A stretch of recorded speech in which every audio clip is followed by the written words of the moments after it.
Hey guys, welcome back to World of Warships. Today we're taking a look at the Kearsarge. Is this ship worth getting in 2024?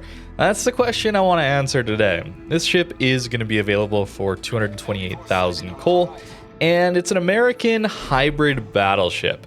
That means you get planes, which I'm not a huge fan of from a gameplay perspective, but they're very strong. It is one of the strongest things in this game to have access to aircraft that you can fly around the map, spotting whomever you'd like, whenever you want to.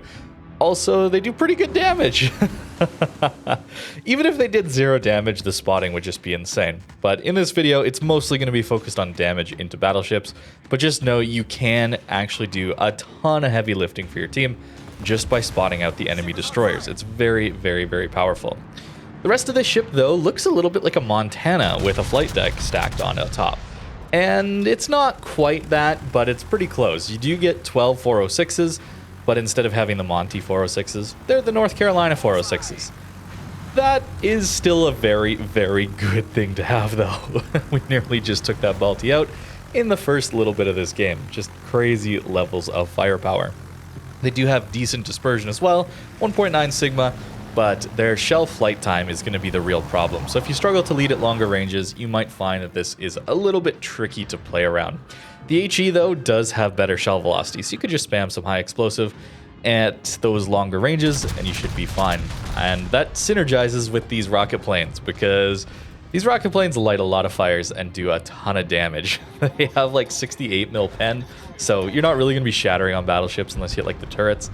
And, I mean, against lower tiers, it's really not that fair. Right, tier 7s, you're just going to be bullying them. It is not a fair fight at all with this thing.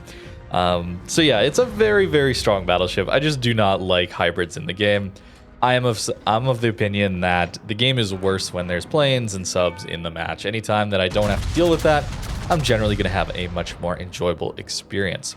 So when it comes to this ship in up tiers, though, that might be a bit of an issue. We've been talking about that a little bit when it comes to... Actually, just hold on.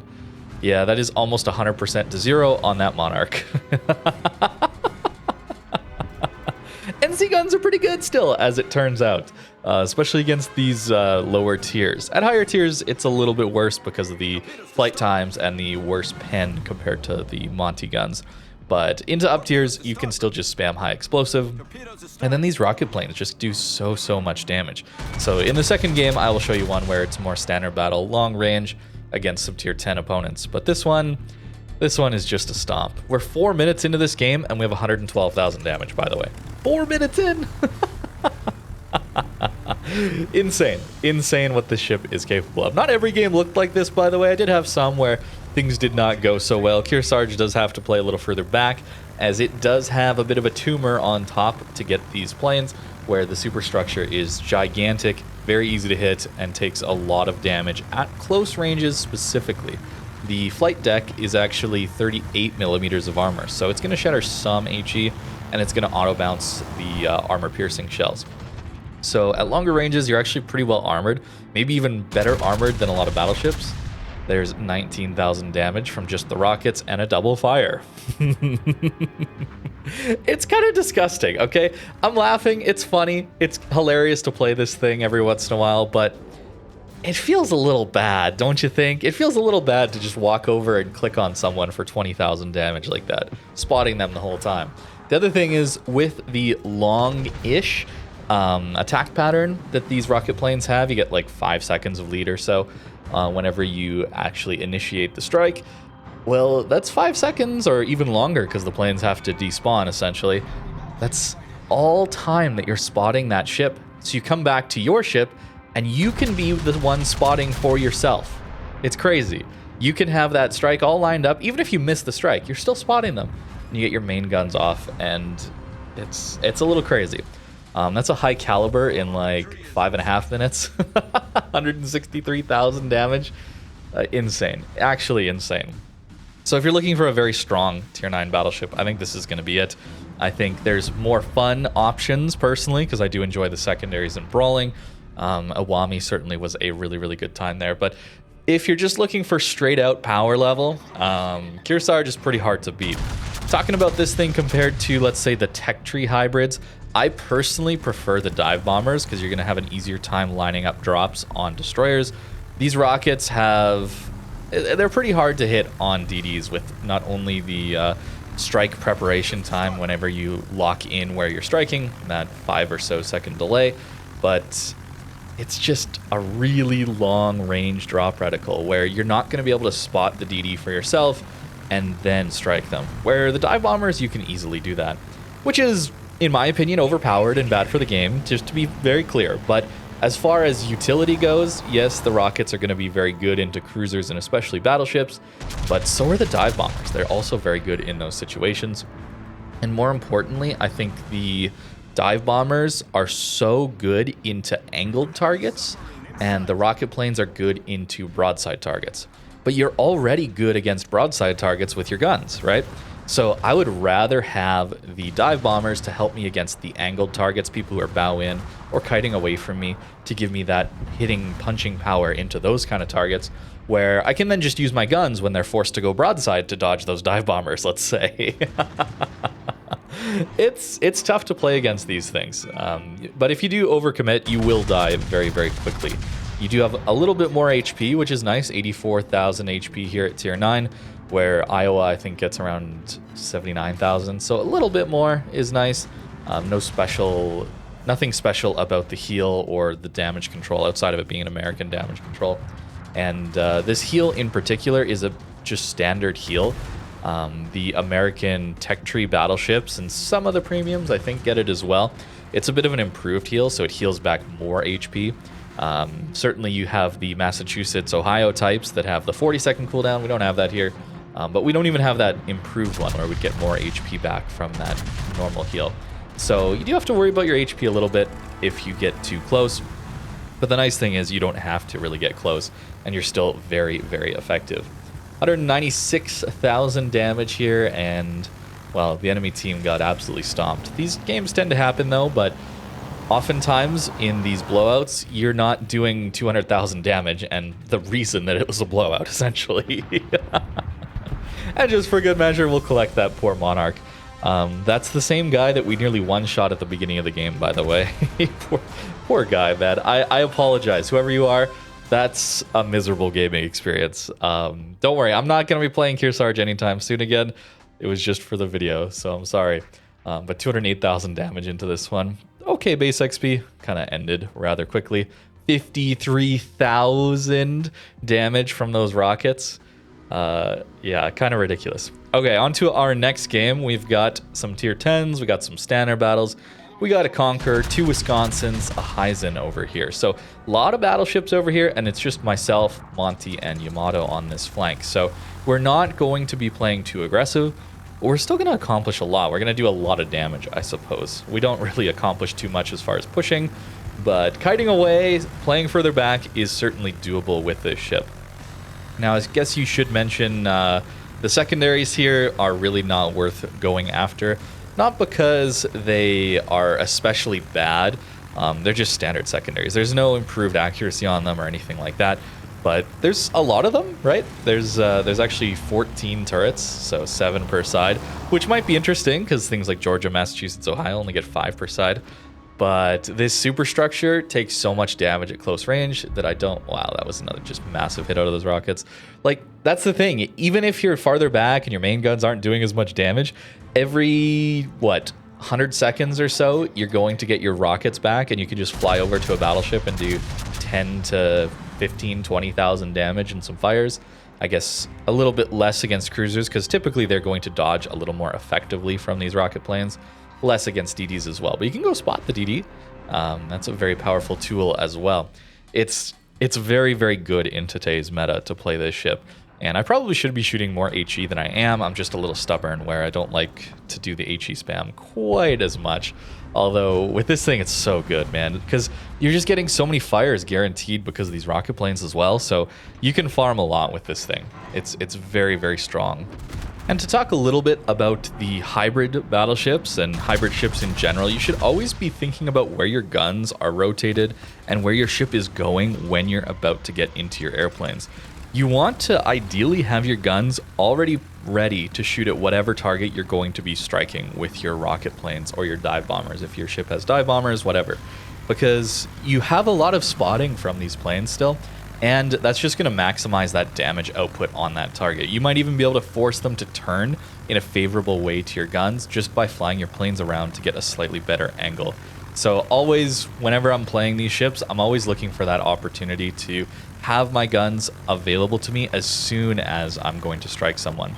So here, maybe not the best example, a little further away, this Wisconsin is going to angle, but just notice how long we're able to wait for those planes to send their strike in. That's all time that we have to spot for ourselves and to fire as well. I didn't shoot here, but it's a good strategy to keep in mind. And I don't just want to use these planes, by the way. Whenever you're playing a hybrid ship, maybe you're tempted, if you're a carrier player, to just send the planes out. It can be a strategy to use, but you're really not getting the most out of your ship if you're doing that. And the other thing is you should be using these planes if you're a surface ship player and only using the guns, because this is, you know, it's 12 406s at tier 9. That's pretty cool. I think you do need to be using these planes because they are just insanely powerful. So I'm almost trying to time up my reloads between them, and anytime they're close, I will try to time it. So I take my shot with my main guns, and then while my main guns, I mean, there's another Citadel at 17 NC guns, Citadeling a Conqueror at 17 kilometers. That's crazy. That might be a little bit more RNG with the shell hitting one of the belts below water. That's a little bit less armored, I think, but still very nice damage. And they just can't push. They just can't push this. But I'm trying to time these rockets, planes, and any planes I'm using for when my guns are reloading, because we have a 30-35 second reload here, so we may as well take that time by flying some planes over to a target to go shoot at them. And another thing you should consider when timing out these planes and shooting salvos is that my planes are reloading as we speak on my ship right now. There is no dealing with losses when it comes to these hybrids, which, I mean, it makes them so easy to... Like, carriers are already kind of ridiculous how they don't have to deal with plane losses, but they technically do, even if it doesn't impact the game hardly at all. But hybrids don't have to deal with that at all. So there's a fresh squad that's just reloading on my plane right now. So the longer I take to do my strike, the closer I am to my next strike, right? So it's a little awkward there, where there's no consequence to losing all your planes by flying into Wisconsin AA with Conqueror and Heisen, which aren't great, but Wisconsin AA is pretty good. There's just no penalty to doing that, because look at, my planes are already halfway back as I've already done that strike. So it's just a little bit too easy to play. It's so powerful, and there's just no consequence for playing it poorly. You can just run it at any target you want to. I mean, there's a nice salvo from the AP. The guns are just good, right? So does it need to have such strong airplanes? Do planes need to be in the game? I don't think so. I really don't. But just the lack of any sort of counterplay, even if you shoot down, none of the planes that get shot down really matter outside of, I guess, that one strike has a plane or two less damage coming from it. That's really it.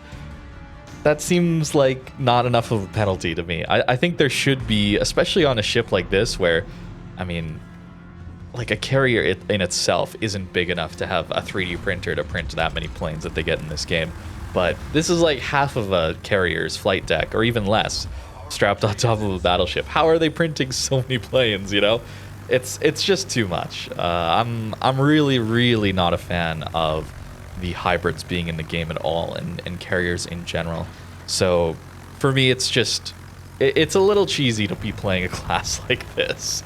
It does really good damage. It does insane battle impact. I haven't even talked about it, but in ranked, oh my goodness, in ranked, it is just disgusting what a hybrid can do. The amount of spotting that you have. This is defensive fire from a Wisconsin, by the way. We lost one plane going in there for that attack.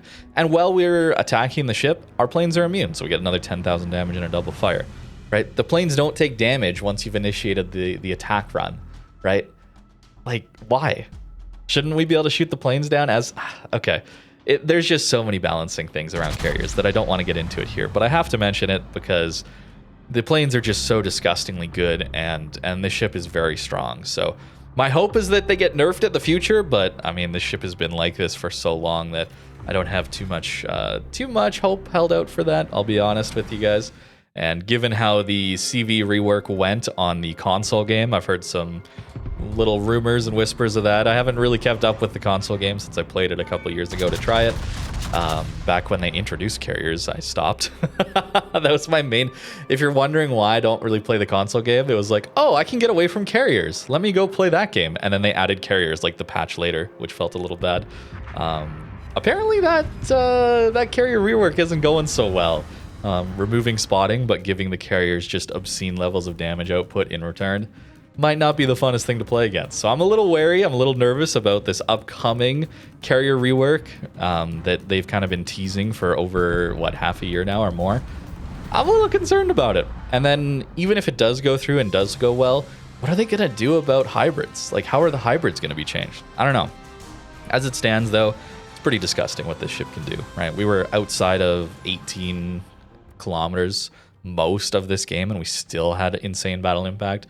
Or, I guess, damage, right? It was much battle impact because it was only battleship damage. So I think it's fair to say I'm a little conflicted on this ship. It's very, very powerful, but I don't like them in the game, man. I really, really don't. But this thing is just ridiculously strong. Here's the armor, by the way. That deck armor is pretty well armored, man. So at longer ranges, plunging fire, you're better armored than a lot of battleships are. It's that closer ranges where this becomes a bit more of an issue. So you're incentivized to play far back. Yay, right? I guess the one thing this ship doesn't have is much gun range. This is actually with range mod, so 22.7 is the max gun range you can have, which is still really, really good. And 13.3 detect is very, very strong as well for a ship this big. So yeah, taking range mod, taking accuracy here, I think is required for these guns.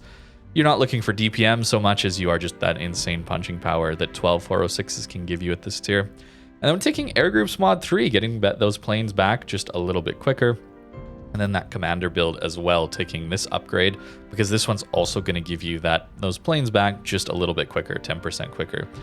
I'm going very aggressive for the guns. I was trying to do more gun heavy stuff, but I don't think heavy AP and Furious is worth it. You're going to die very quickly, and it doesn't add too much to your damage on a ship like this, I don't think.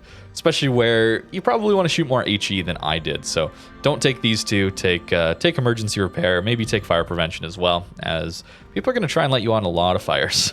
Try and burn you down. So that would be my recommendation. Don't take these two. Take these two instead. And don't take emergency repair specialist. That gets you the 8 points required. But that's about it for the Kearsarge, man. I don't know. I guess don't get this ship if you feel bad for your opponents. Even making this video, man, I'm like, should I really show how powerful this ship is for people? I mean, there's gonna be more people that buy this ship and play it then, and then people are gonna suffer playing against it. I don't know. But here it is. It's powerful. It's strong. And it's a carrier. It's a hybrid. It's a carrier. It's a battleship with 12 406s at tier 9 that can't play at close range very easily, but excels pretty well at mid to long ranges. More mid-range with the guns, long range with those nice rocket planes that do a ton of damage as well. So let me know what you think in the comments down below. I apologize to all of you that have to fight this thing now, or have been fighting it in the past, because it's pretty disgusting. Thank you very much for watching, and have a great rest of your day.